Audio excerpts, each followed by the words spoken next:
Организаторот и посредниците ќе ги гонам кривично, а кој ја извади торбата и каде ја однесе ќе покажат безбедносните камери од куќата на моите родители. Бојан Јовановски алијас Боки 13 на првото рочиште најави дека ќе докаже нова вистина за милионското рекетирање. Кревката здравствена состојба не го одложи првото рочиште.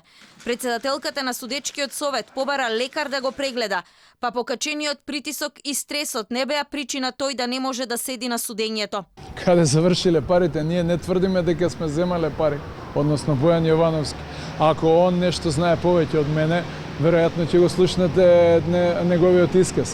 Јас прво и во приговорот и во мојот воведен говор не велам во ниеден момент дека постојат пари. Боки се изјасни за невин, на иста линија и екс-специјалната обвинителка Катица Јанева.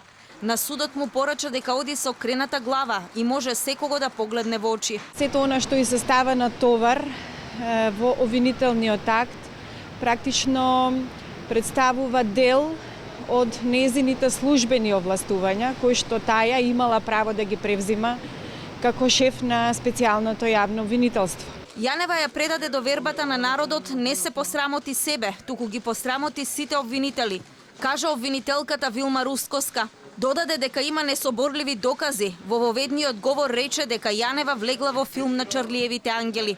Имаше еден филм, Чарлиевите ангели.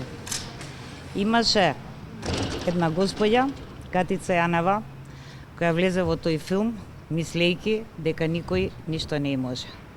Но влезе во мрежата на самонаречената естрадна звезда Бојан Јовановски, познат како Боки 13.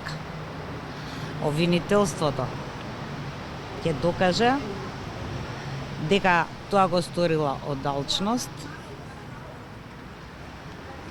и за тоа ќе презентира несоборливи докази. Со тоа не се посрамоти само себе си и не ја злоупотреби само функцијата специјален јавен обвинител, туку ја предаде довербата на народот. Само што почна судењето за Зоран Милевски Кичеет заврши. Тој призна вина пред судот. Одлуката за висината на казната ќе ја дознае утре. За рекет се закажани над 30 судски рочишта. Боки 13 е обвинет за 2 дела. Награда за противправно влијание и перење пари. На Јанева и се суди дека е злоупотребила службената положба кога била шефица на СЈО.